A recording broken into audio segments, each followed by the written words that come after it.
and I would like to share with you the most amazing book. Hello, my name is Elder Grant. It's a book about America a long, long time ago. It has so many awesome parts, you simply won't believe how much this book can change your life. Hello, my name is Elder Green. I would like to share with you this book of Jesus Christ. Hello, my name is Elder Young. Did you know that Jesus lived here in the USA? You can read all about it now. In this nifty book, it's free. No, you don't have to pay. Hello, my name is Elder Smith, and can I leave this book with you for you? Hello, my name is Doug Bundy, formerly Elder Bundy when I was a missionary many years ago. But today I'm your host for the Voices from the Dust TV program this Wednesday, the 19th day of November 2014. We welcome you to our show where we share the reason for the hope within us, the reason why the Latter-day Saints are Christians, and the reason why you should be too.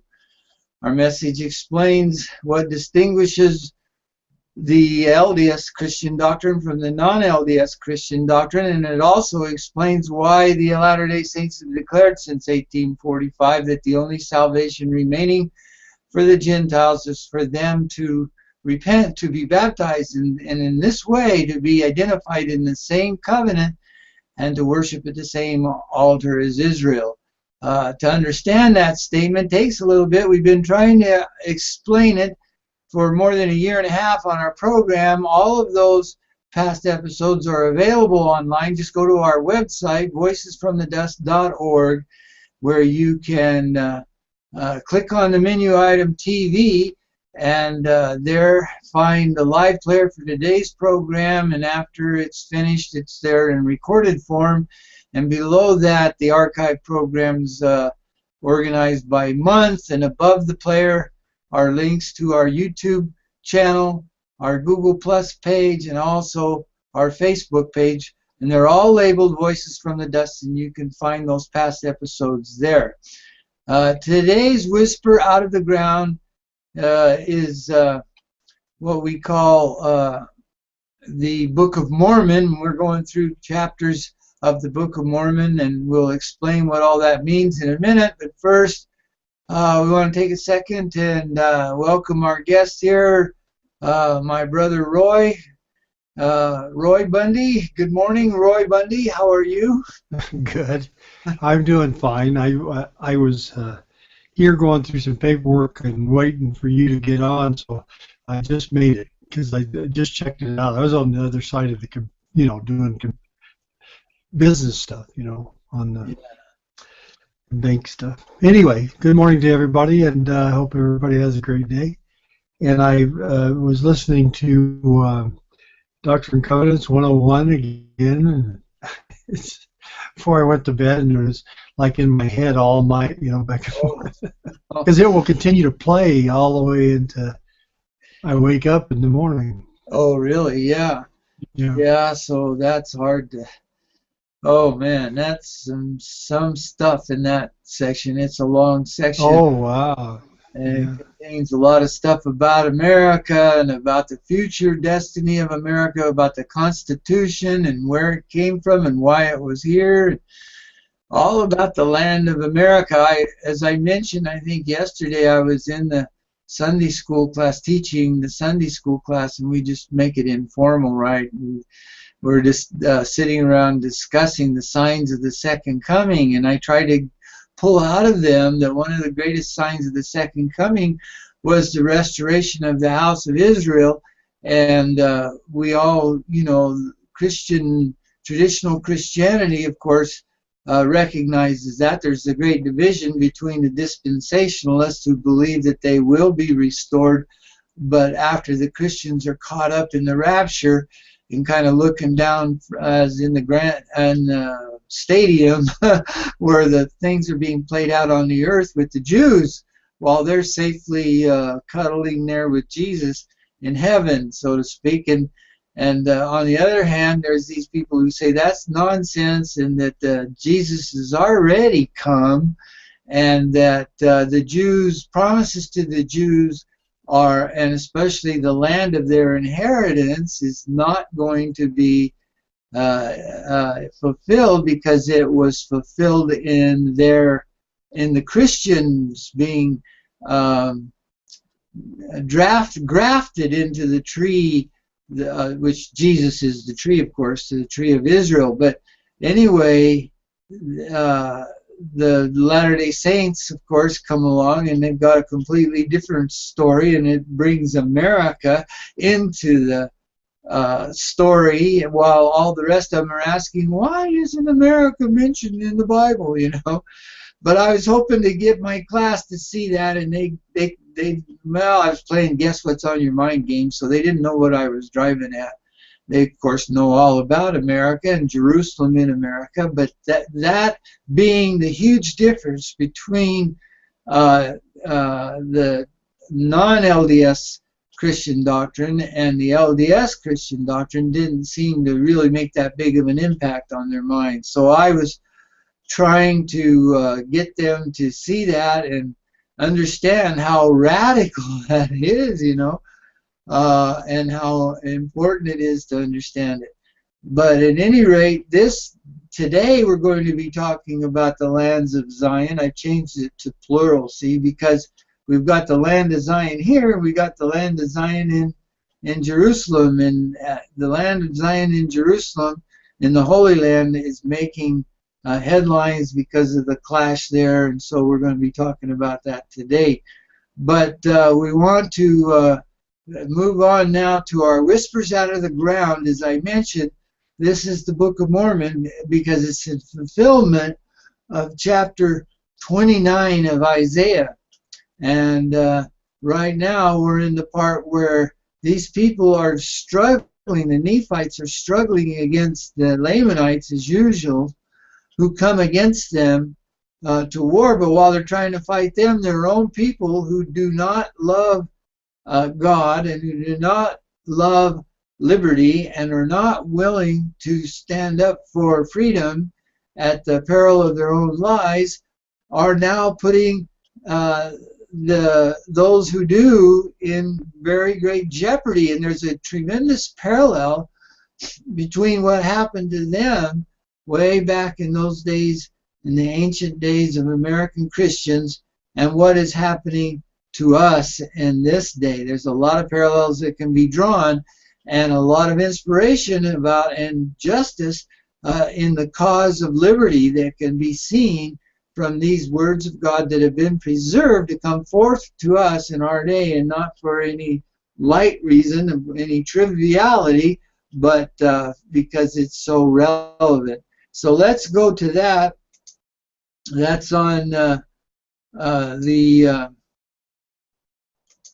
we pull up the scripture here on LDS.org, this chapter 61, and then at the same time, I'll share that, and then at the same time we'll play the audio where we can follow along with it as this professional reader is reading it. So then we'll talk about it on the other side. I have to navigate a little bit here to find it. But behold, now it came to pass that soon after Moroni had sent his epistle unto the chief governor, he received an epistle from Pahoran, the chief governor, and these are the words which he received. I, Pahoran, who am the chief governor of this land, do send these words unto Moroni, the chief captain over the army. Behold, I say unto you, Moroni, that I do not joy in your great afflictions, yea, it grieves my soul. But behold, there are those who do joy in your afflictions, yea, insomuch that they have risen up in rebellion against me, and also those of my people who are free men. Yea, and those who have risen up are exceedingly numerous. And it is those who have sought to take away the judgment seat from me that have been the cause of this great iniquity. For they have used great flattery, and they have led away the hearts of many people, which will be the cause of sore affliction among us. They have withheld our provisions, and have daunted our free men, that they have not come unto you. And behold, they have driven me out before them, and I have fled to the land of Gideon with as many men as it were possible that I could get. And behold, I have set a proclamation throughout this part of the land, and behold, they are flocking to us daily, to their arms, in the defense of their country and their freedom, and to avenge our wrongs. And they have come unto us insomuch that those who have risen up in rebellion against us are set at defiance, yea, insomuch that they do fear us, and durst not come out against us to battle. They have got possession of the land, or the city of Zarahemla. They have appointed a king over them, and he hath written unto the king of the Lamanites, in the which he hath joined an alliance with him. In the which alliance he hath agreed to maintain the city of Zarahemla, which maintenance he supposeth will enable the Lamanites to conquer the remainder of the land, and he shall be placed king over this people when they shall be conquered under the Lamanites. And now in your epistle you have censured me, but it mattereth not. I am not angry, but do rejoice in the greatness of your heart. I, Pahoran, do not seek for power, save only to retain my judgment seat, that I may preserve the rights and the liberty of my people. My soul standeth fast in that liberty in the which God hath made us free. And now, behold, we will resist wickedness even unto bloodshed. We would not shed the blood of the Lamanites if they would stay in their own land. We would not shed the blood of our brethren if they would not rise up in rebellion and take the sword against us. We would subject ourselves to the yoke of bondage if it were requisite with the justice of God, or if he should command us so to do. But behold, he doth not command us that we shall subject ourselves to our enemies, but that we should put our trust in him, and he will deliver us. Therefore, my beloved brother Moroni, let us resist evil. And whatsoever evil we cannot resist with our words, yea, such as rebellions and dissensions, let us resist them with our swords, that we may retain our freedom, that we may rejoice in the great privilege of our church and in the cause of our Redeemer and our God. Therefore come unto me speedily with a few of your men, and leave the remainder in the charge of Lehi and Teancum. Give unto them power to conduct the war in that part of the land according to the Spirit of God, which is also the Spirit of freedom which is in them. Behold, I have sent a few provisions unto them, that they may not perish until ye can come unto me. Gather together whatsoever force ye can upon your march hither, and we will go speedily against those dissenters in the strength of our God, according to the faith which is in us. And we will take possession of the city of Zarahemla, that we may obtain more food to send forth unto Lehi and Teancum. Yea, we will go forth against them in the strength of the Lord, and we will put an end to this great iniquity. And now, Moroni, I do joy in receiving your epistle, for I was somewhat worried concerning what we should do, whether it should be just in us to go against our brethren. But ye have said, except they repent, the Lord hath commanded you that ye should go against them. See that ye strengthen Lehi and Teancum in the Lord.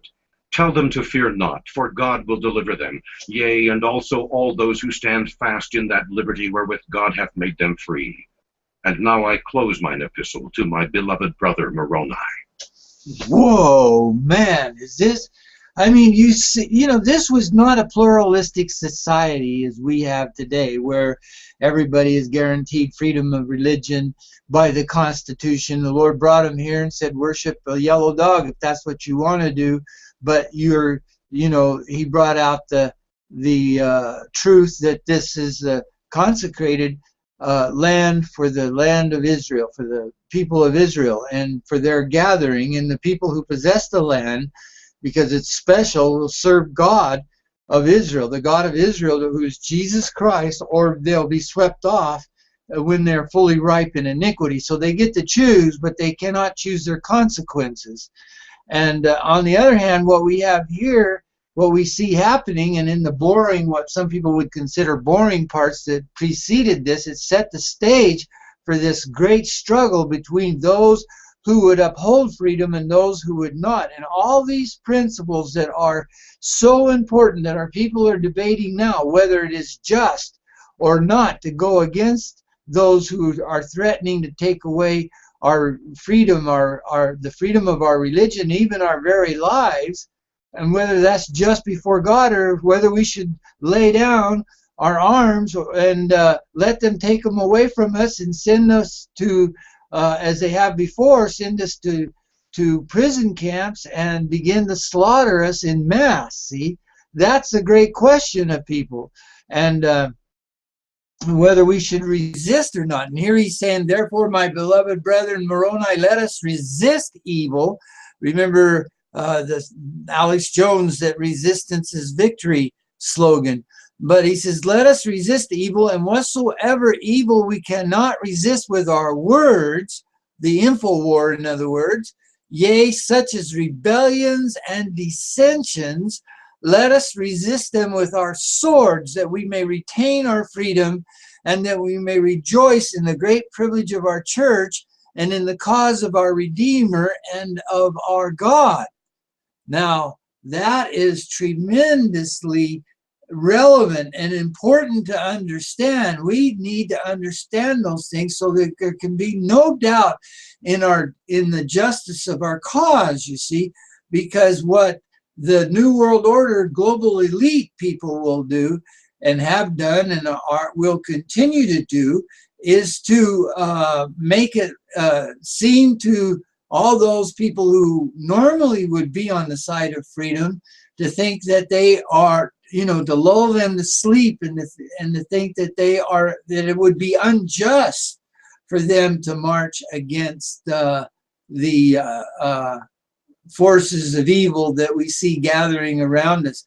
One of those voices we've heard many times on Hagman and Hagman Report, Pastor Nathan Liao, whose supposed dreams tell him about all this stuff. Well, if it were according to his dreams that wicked rise up against the wicked, that we don't repent, that we don't put our trust in God that he will deliver us, and we make sure that we keep his commandments, then that is true. It'd be in vain, because the Lord said we'd be swept off this land. But that is not true for the Christian soldiers, those who have put their faith in the God of Israel and who keep his commandments and who rise up. Well, today his commandments include that we come unto him and be baptized and be numbered with the house of Israel in this land, because this land has been given to them. So that comes all down to section 101, Roy, that you were listening to yesterday in that parable. So it's a little more difficult to understand, but the Lord has revealed to us that this is the land, his choice land. It's like a choice piece of land that he told his servants to go and plant a vineyard in that land, and plant 12 trees, specifically 12, and to build a hedge around it to protect it, and to build a tower in the midst of it to watch for the enemy that would inevitably come to destroy it and take upon itself the fruit of the vineyard. And so did you want to add anything to that? But you don't have to. If you want to, go ahead and unmute because I can't tell where you're at. I can only see your picture. Can't see your face, real face. Well, I guess he's not there or whatever. It's hard when he just puts up his picture. All right, so anyway, that's the situation that we're at here in America. Now, what we're going to do is move to our awful situation, which is, let me stop that. You don't need to see me doing all my navigation here.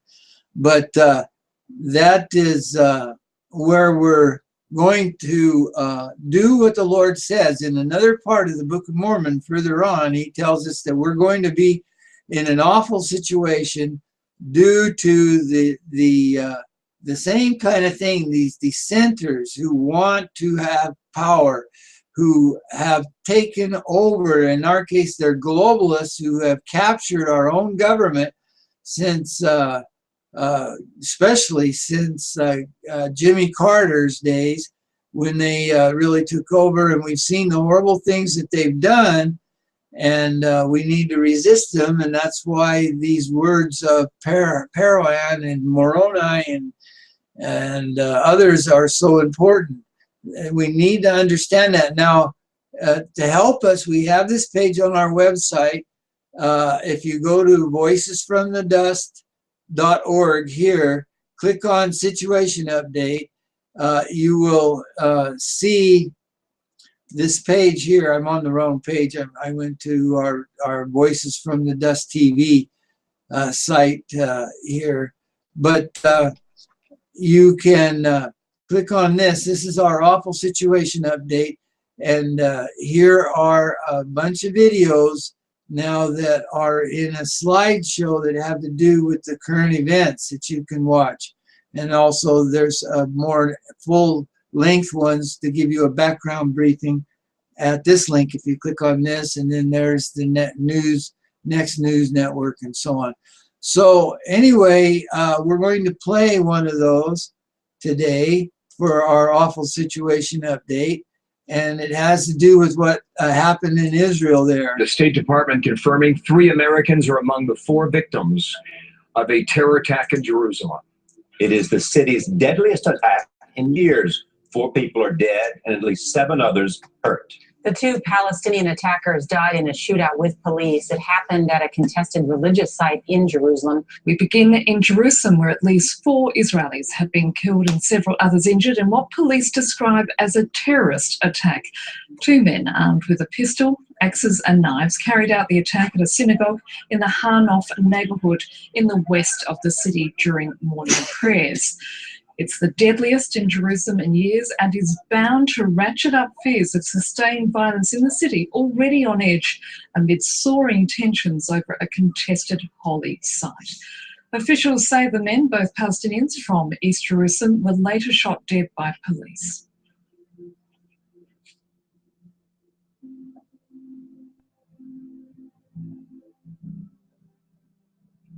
If you're asking me, they stabbed people once and twice and 3 times to make sure that they did the job. Very bad, very bad. Now, police say the 2 attackers were Palestinians from East Jerusalem. They used knives and an axe to attack these Israelis that were in the synagogue. Now, tensions have been flaring up here in Jerusalem over the past several months, really after the war in Gaza between Israel and the Palestinians there. But also, there's been fights over religious spots here in Jerusalem.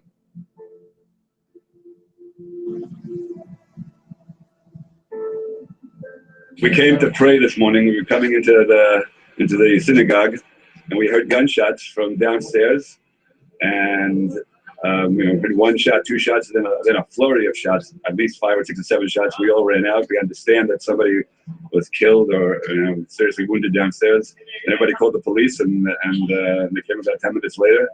That's all I can tell you. It's not immediately known if the men were affiliated with any militant group. Hamas, the militant Palestinian group that runs the Gaza Strip, has praised the attack, however, but stopped short of claiming responsibility. In the meantime, US Secretary of State John Kerry has declared the incident to be an act of pure terror. The French President, François Hollande, has also issued a condemnation. People who had come to worship God in the sanctuary and synagogue were hatcheted and hacked and murdered in that holy place in an act of pure terror and senseless brutality and murder. I call on the Palestinian leadership at every single level to condemn this in the most powerful terms. This violence has no place anywhere. As I speak, terrible attacks are being committed, including in Jerusalem now, where we have learned of the attack on a synagogue with 4 Israelis killed.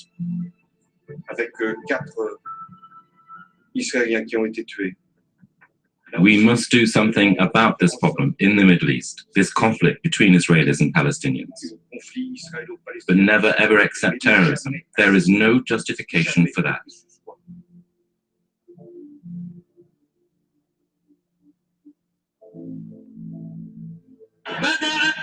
Speaking from Gaza, the head of the armed wing of Hamas, Abu Ubaidah, warns Israel not to make tensions in the region worse. The enemy will feel the full wave of the explosion because they are responsible for the delay and the undermining of long-term truce efforts.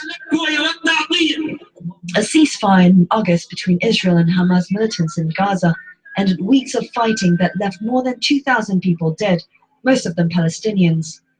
Fears of conflict spreading again sparked in Jerusalem after violence flared over access to a mosque considered holy in both Judaism and Islam. That's led to numerous deadly clashes between Israeli police and Palestinians. Israel's Prime Minister Benjamin Netanyahu and Palestinian President Mahmoud Abbas are in Jordan, hoping to find some form of resolution.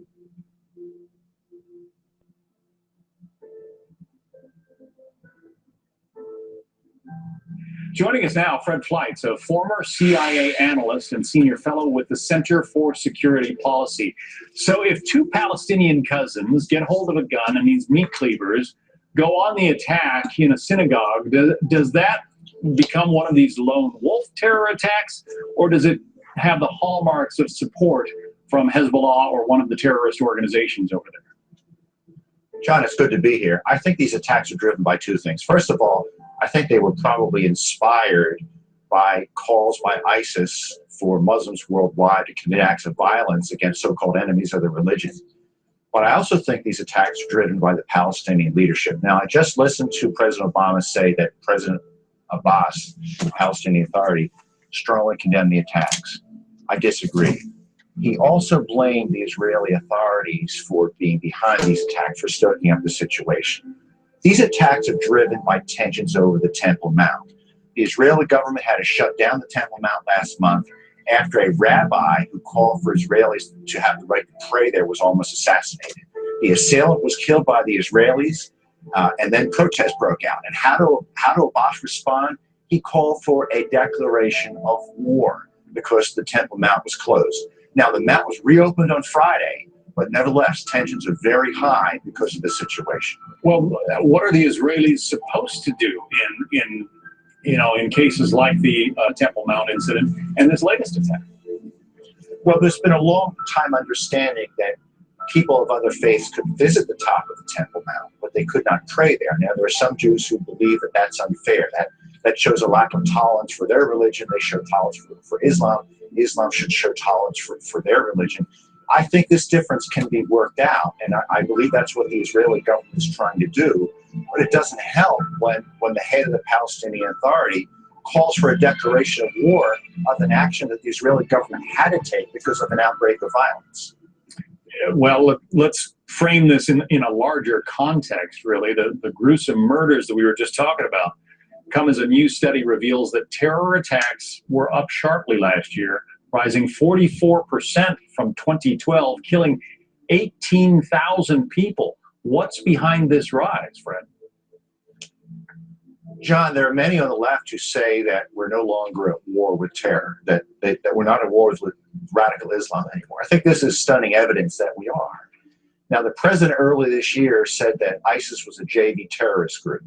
And in August, he said he didn't have a strategy to fight ISIS. And I think this administration has been in denial about the threat from terrorism, the threat from radical Islam throughout its administration. This is simply more data that this war is ongoing. And I got to tell you, John, when the data comes out for 2014, these figures will be much worse. We have seen another ISIS beheading. There are a couple of Western hostages still left in ISIS hands. I just wonder, has that group lost its ability to sway the response, I guess, by continuing to kill those that it holds?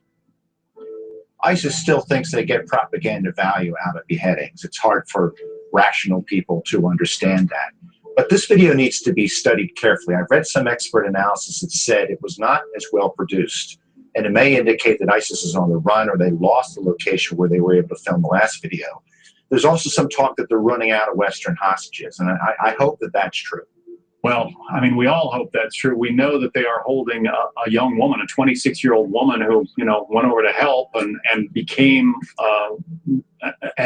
hostage. But they are aiming these videos at more supporters, trying to recruit more people who want to do the same kind of thing. That's what we find so unbelievable in the West. It's hard to understand, but they're finding that these acts of horrific violence have an effect in recruiting some dispossessed and troubled individuals who, for some reason, see siding with ISIS as the way they want to lead their lives. I think it's important to launch a campaign on the internet and in the news media to explain to these people what ISIS is really about. But I think there's always going to be a small number of individuals who are susceptible to this type of propaganda. Fred Fleitz is a former CIA analyst and a senior fellow at the Center for Security Policy. Fred, thank you.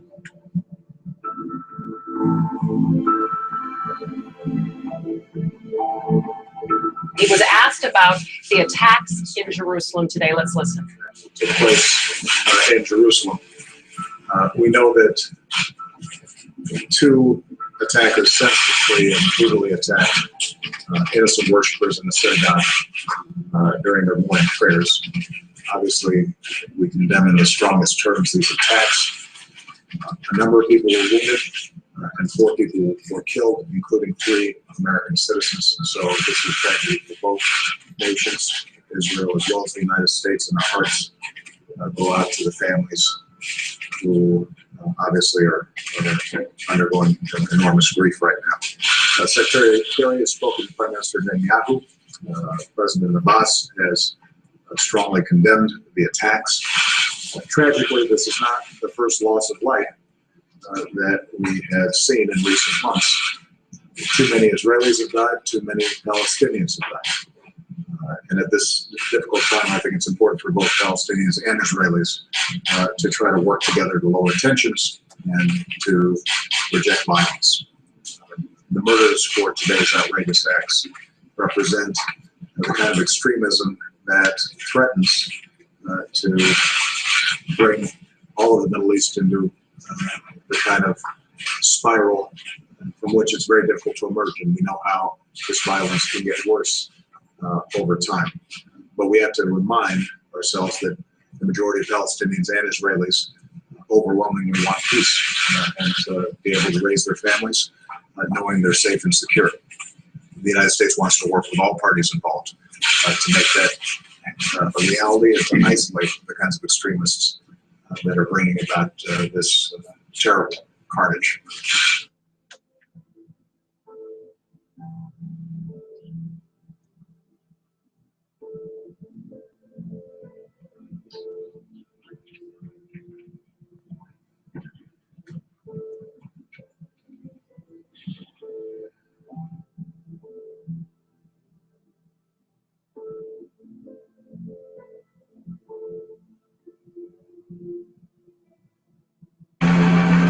Breaking overnight, a deadly terror attack shattering the peace of early morning prayers inside a Jerusalem synagogue. They used axes and knives to attack the people. Police say 2 Palestinians.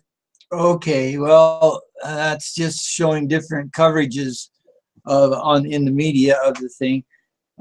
So what we are seeing though is this horrible conflict that, of course, started in the womb of Rebecca so many years ago, so many centuries ago, and that's what we want to understand. It was the wife of Isaac, the son of Abraham, that where all this, in her womb, where all this started. It was Esau was born first, as we read in the Bible, but Jacob, his twin brother, held fast to his foot as he was being formed. They were struggling in the womb, she said, and so on. And as a young man, then, when they were growing up, or after they had grown into adulthood, Jacob, with the aid of his mother, deceived their father into giving the blessings of the firstborn to him. Of course, that's the blessing coming down from Abraham. It was no little thing, but Esau didn't see it as that. He actually agreed to give it to his brother in turn for some food. He was hungry and hadn't been able to, he was a hunter, of course, and wasn't able to, he was unsuccessful at the time. His brother was a sheep herder and he always had food, and so he was cooking the famous mess of pottage, they call it, a kind of a stew, I guess, and his brother couldn't resist. And so he asked him for some to share, but his brother Jacob said sure, he'd be willing to share, but he wanted the birthright that Esau had, which was ridiculous to think that he would sell him his birthright or give him his birthright for a little bit of pottage, as they call it, a stew, because he was so hungry. And that has become a proverb since then, a saying, you know, sell your birthright for a mess of pottage. This great contrast, but that's what he did.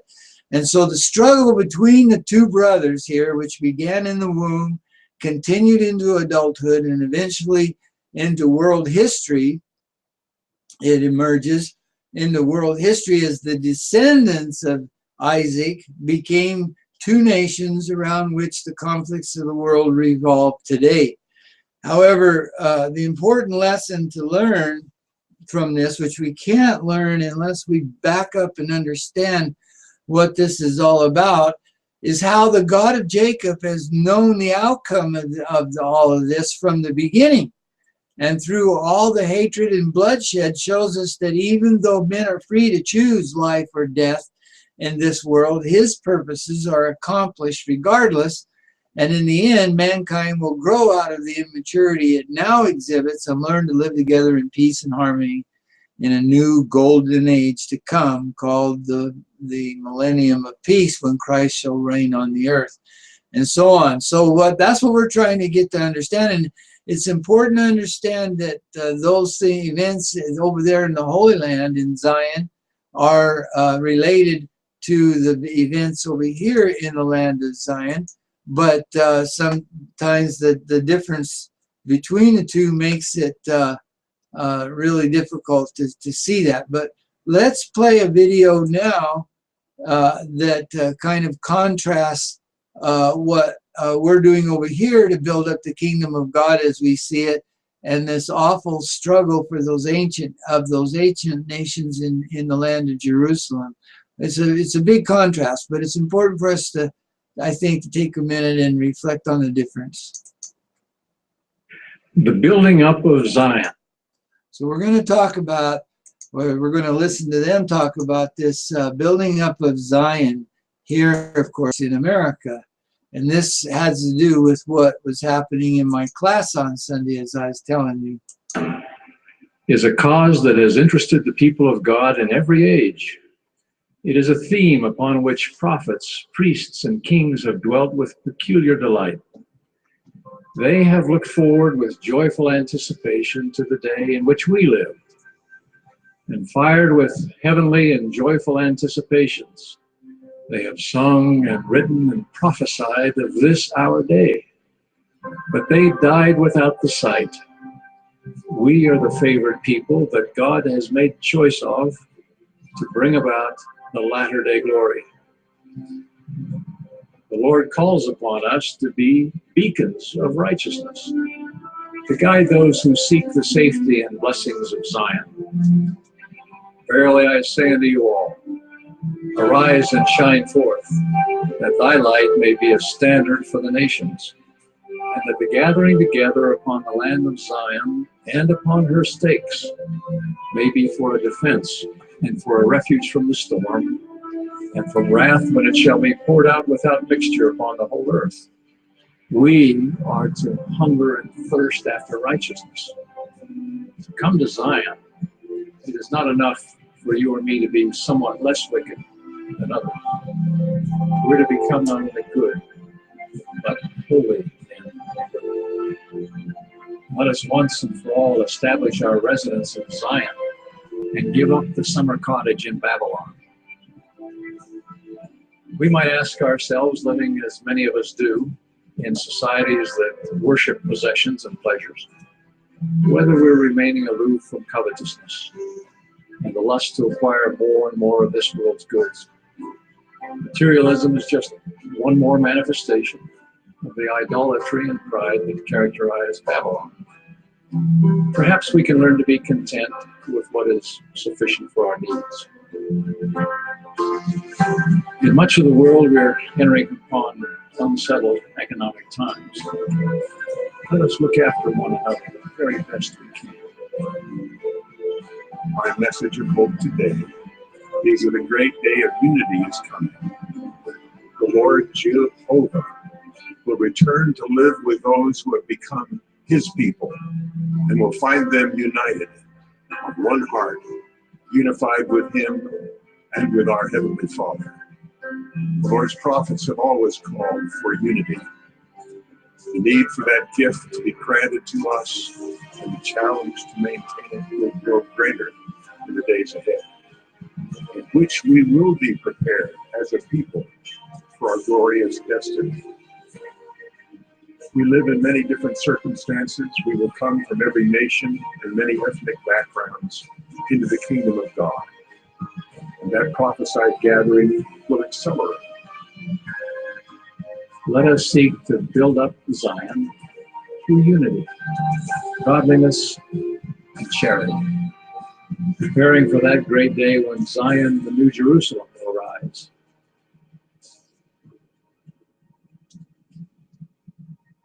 Okay, quite a contrast between that and the Mount Zion terrorism and conflict that's going on over there. But now we want to understand how the root of all this, how it started in the womb of Rachel and so on. But let's listen to a clip here Temple Talk from Rabbi Richmond of Temple Talk. And we've listened to what he's had to say before, and we want to understand this because they are the ones preparing for the temple to be built. If they could ever get past this conflict, they want to build the temple of Jerusalem, the third temple. You recall, of course, there's been 2 temples built and destroyed on that mount of the Jews, and it was because of their apostasy from the God of Israel that it all happened. And when Christ came before the second temple was destroyed, he was talking about the destruction, how not one stone would be left upon another. But the prophets after him talked about how a third temple would be built. He never did, but John the Revelator, and we read in Daniel about another temple. And so the world is looking forth for and the Christian world especially. They know nothing about America. Remember, that's what we're trying to stress here, that they know nothing about Zion in America. That we just saw, this idea of gathering people in righteousness and teaching and preparing them for the second coming of Christ. And that is that's to culminate all that effort in this new Jerusalem that is to be built in Missouri, what we now call Missouri, but that's what my brother Roy was talking about here earlier when he was talking about the section 101 of the Doctrine and Covenants, which is a revelation a very important revelation concerning how that's going to come to pass, because we can't see how it's going to come to pass right now. We have to live by faith and understand, but the Book of Mormon definitely tells us that it will come to pass, and that those words in the Book of Mormon come directly from the mouth of the Savior. So it's important for us to understand that. But let's go to this clip now where Rabbi Richmond is explaining the current events there in the Holy Land, where all these people are dying because they're opposed. Their efforts to establish Zion, we might say, there are opposed by their brother Esau. Just a few hours ago here in Jerusalem, the Holy City, massacre in a synagogue here in the neighborhood of Har Nof in what's called Western Jerusalem. 2 Muslim terrorists entered into the synagogue in the morning service, and cousins apparently from East Jerusalem. One of them working in a grocery store right near the synagogue, came into the synagogue with a gun and knives and hatchets and attacked the worshipers there that were in their talitot and their talit and tefillin during the morning service. Took anywhere from reports of 7 to 11 minutes for police to respond. And in the meantime, four Jews were killed. And from what I understand, if I'm reading reports correctly, there are 26 orphans as of this moment that I know of. Names are slowly being released. All this in the week of Parshat Toldot, which is basically the story of a clash of worlds, worlds in collision, a clash of civilizations between Esau and Yaakov. Esau, of course, classically represents Edom, the West. You may say this is not an issue of Ishmael, this is an issue of Esau, the West, but the truth is that there is an alliance between Esau and Ishmael. And in fact, the sages teach us that in the time prior to the redemption, there is going to be a very unholy alliance between Esau and Ishmael that are going to come together against Israel, which of course is what we're seeing in the world today. Regarding the terrible tragedy of the terror attack this morning, it's hard to define. It's hard to discuss. It's hard to express ourselves. We saw some images this morning that I don't think were seen by most people. Yitzchak and I saw them on in our own sources. Images of the massacre in the synagogue that honestly evoked thoughts of the massacre in Hebron in 1929.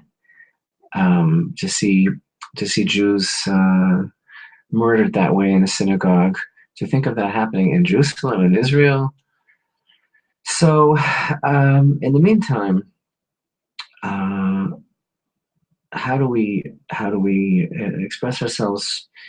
2 days ago there was an incident here in Jerusalem where an Arab bus driver working for the large bus company here in Israel, Egged, was found dead in a bus that he drove, in a manner in which the police decided conclusively was suicide. He was found hung in his bus. And immediately so-called Palestinian sources began to say that actually he was beaten by settlers, and there was proof of that, and the body had to be sent to the Forensic Institute, etc., etc. Police established beyond any doubt that this man from East Jerusalem committed suicide, but the Arabs decided that this actually was murder, and so they went on a rampage, another stage of rampage, because the first rampage is from last week, and the week before had to stop. New rampage called Days of Rage, and are blaming the Jews for this. Yitzchak, if we were first of all, I mean, the man committed suicide. Second of all, this template of going on this rampage of Days of Rage.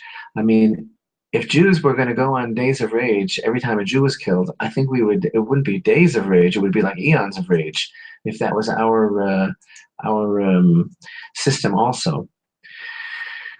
In any event, no one's claimed responsibility for this yet, but Hamas... they have. Oh, have they?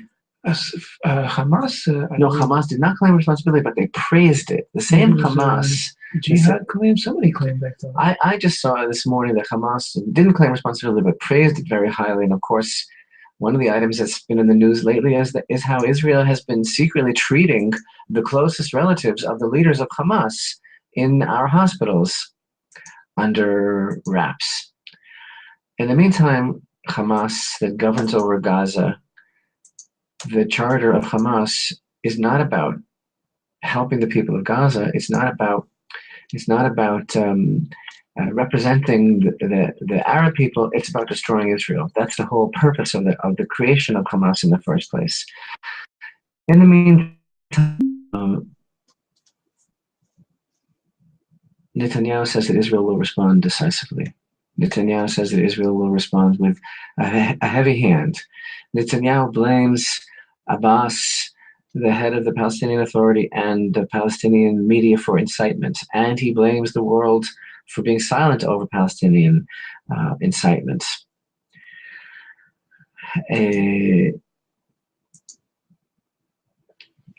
Allow me to interrupt, Rabbi. You mentioned a minute ago the Arab, response to a suicide is a day of rage and a rampage and murder and more terror. And you said, if we Jews would adopt the same MO, then we would have eons of rage.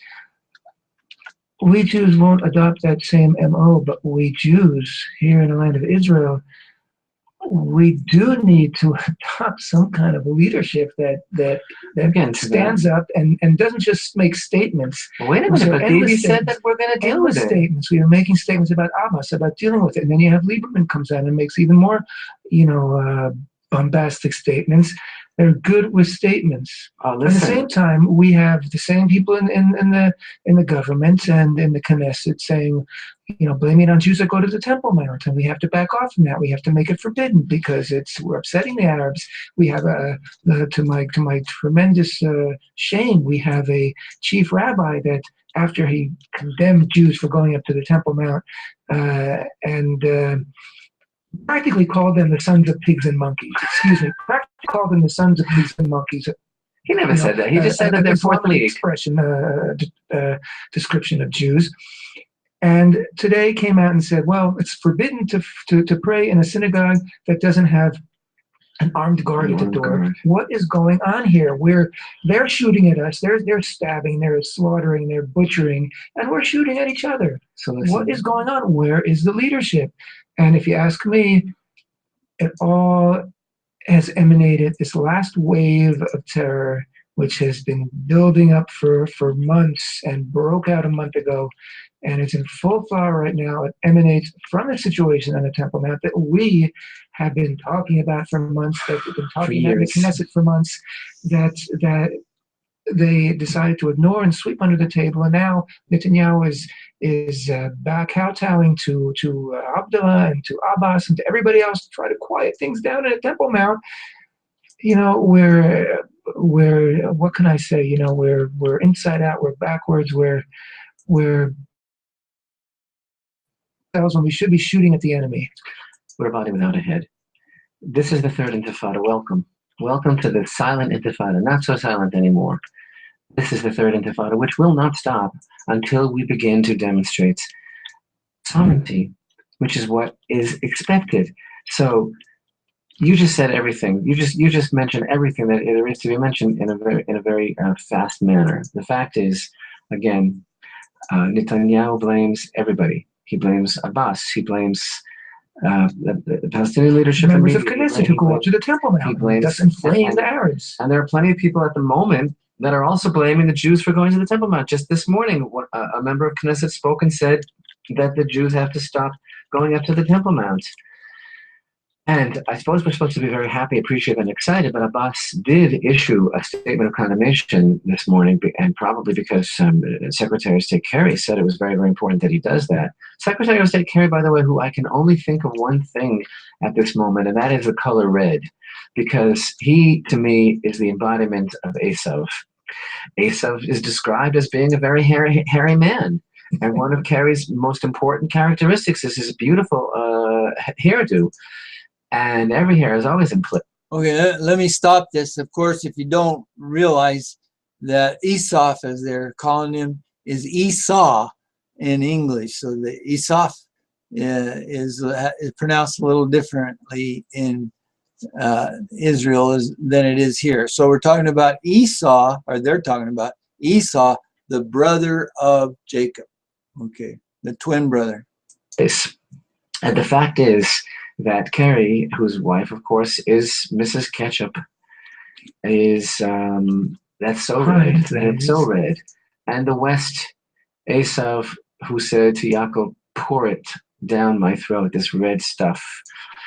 And so he said that it's very important to him that Abbas and Palestinian leadership condemn this. So Abbas, just a second. So Abbas condemns it.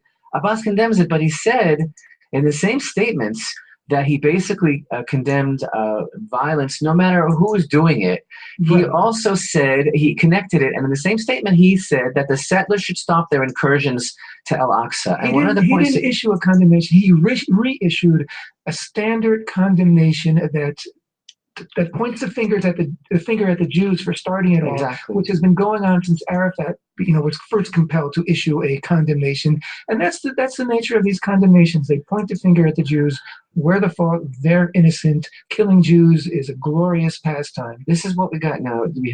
We have these horrible murders like you've never seen in the synagogue. Meat cleavers on the floor, hatchets, blood, and horrible murders. 26 orphans. And Netanyahu says we will know how to respond, and it will be with a heavy hand.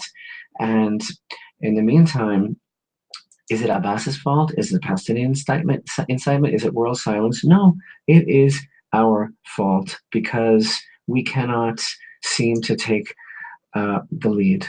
We cannot seem to initiate. Netanyahu is reacting, and the fact is, just this morning, there were more statements issued by police and security sources saying, listen, this appeared to be a lone wolf kind of attack. And, it's very comforting and reassuring that the Minister of Internal Security just recently said, there's been so many attacks, it's hard for me to keep track, but I went on the train attacks, he said. This isn't going to be the last one, There's going to be more. And now this morning they said, listen, we can't stop lone wolf attacks. And we also can't stop grassroots attack, that just happens spontaneously. So what can you stop exactly? What can you stop exactly? And in the meantime, last week in the video that we did, the lesson on Parshat Chayei Sarah, we tried to explore the concept and explain a little bit the concept of the fact that there is no Palestinian people. I say that in a whisper because I know it's so politically incorrect to say that, but there really isn't.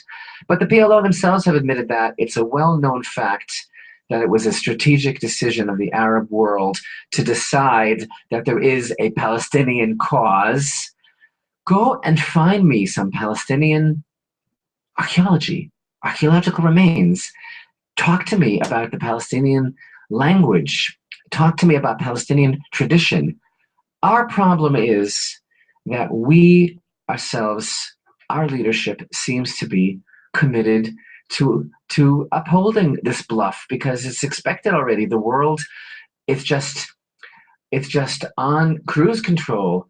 Obama in Cairo stood there with the teleprompter saying, how he holds his lips a certain way, he rolls his lips a certain way. It's very, he said 2 peoples with 2 aspirations, 2 legitimate claims to this land. What in the world are you talking about? Go and learn history of what this is really all about. But yet, and we discussed this so thoroughly in last week's Torah portion, Chayei Sarah, the history of the land of Israel, the history of the populations of the land of Israel. But unfortunately, we seem ourselves to have bought this merchandise, this nazid, this porridge. This pottage, this bowl of lentils. We are trading our birth. Thank you, Yitzhak. Unbelievable! Wow, you're knocking me off my chair.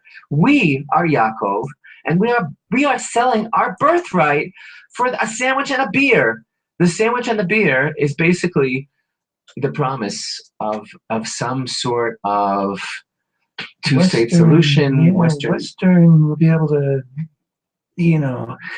enjoy ourselves in Europe and whatever. And if the only thing that will stop this, and listen to me, God forbid, but the feeling is that this is a whole new thing now. We're coming into a new era, and everybody's shocked. Everybody is absolutely beside themselves that in a shul, right? In your local neighborhood shul, you go to shul, you get up in the morning, you take your tallit and tefillin, and you go up to shul. What greater joy is there? You go to shacharit, right? So in your neighborhood synagogue, 2 Arabs come in, yelling Allah Akbar. Yeah, they did. They did. Hello, it is a religious war, and we didn't start it. Because you're not allowed to say it's a religious war. That's another thing. You have to say that there's extremists, and then you'll say there's extremists on both sides. So because it's really always our fault. They come in and they butcher Jews, And you know what? The next stage is going to be, God forbid, I'm sorry for saying this, but this is how we feel. They're going to come into our houses also, because they can't stop lone wolves and they can't stop grassroots. And so a former police commissioner this morning aired publicly his feelings, and he said that every single citizen who owns a gun should really be carrying it, because you can't rely on the government. And the reason that you can't rely on the government, my friends, is because we don't have a government that is willing to stop the lie, the historical lie about the Palestinian people. And we don't have a government that is willing to stand up and say, until here, now it stops, and we will exercise sovereignty. And let me tell you something else, and if you don't remember anything else that we've ever said, please, I ask you to remember this one thing. This whole lie about the Temple Mount, about how it's the fault of the Jews that are going up to the Temple Mount, because we're very, very good at blaming ourselves. You know what? The Temple Mount is the litmus test. It's not the cause, it's the indicator. What's happening now is not because Jews are going to the Temple Mount. What's happening on the Temple Mount is an indicator of exactly And it what's was an going early on. warning indicator that Exactly they what's chose going to on. ignore And listen, it. as far as the chief rabbi is concerned, and last week I didn't name names, and we were very heated, and we were beside ourselves with aggravation over the dirty, sullying, political, manipulative war of words that's been going on.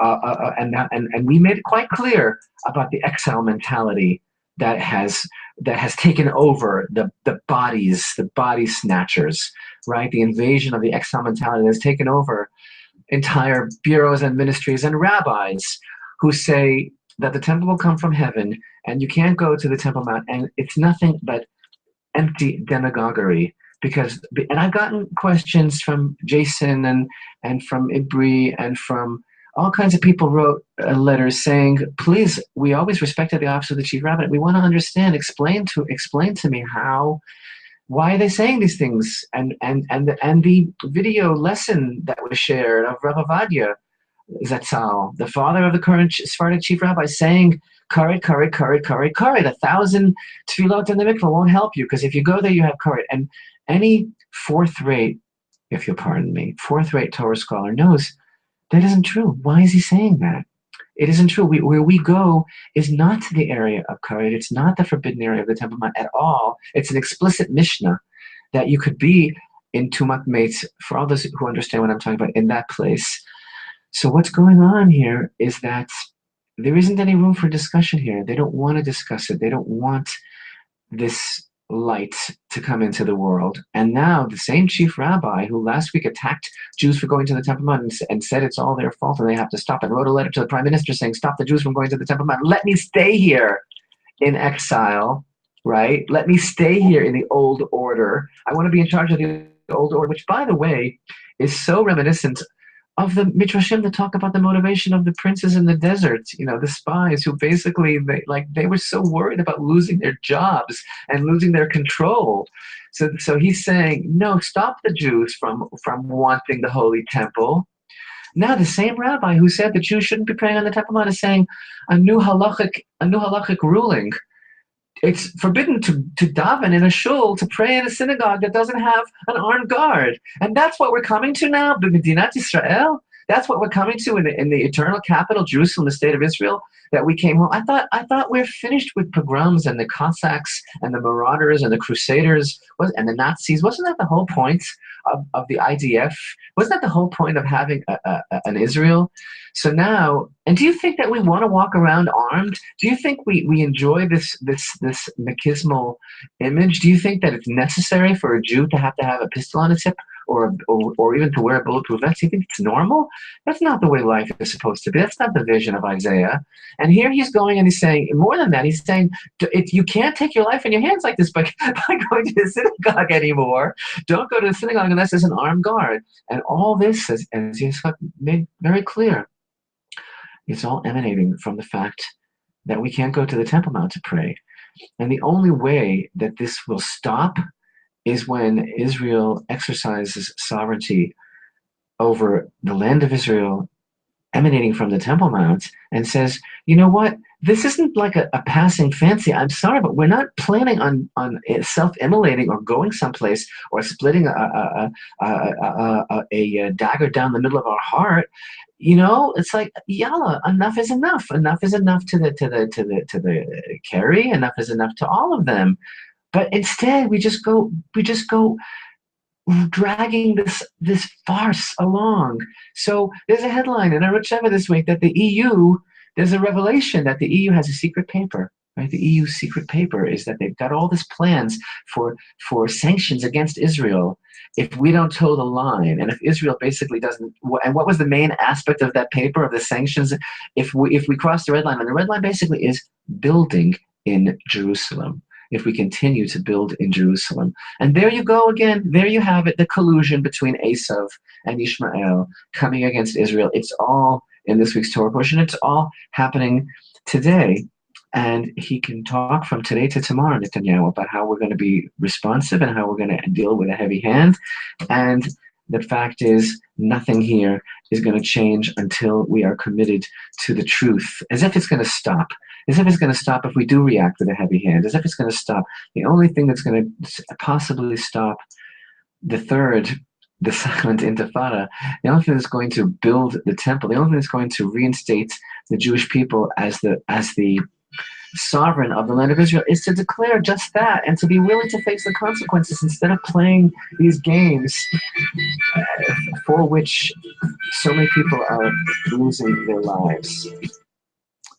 Okay, well, that's,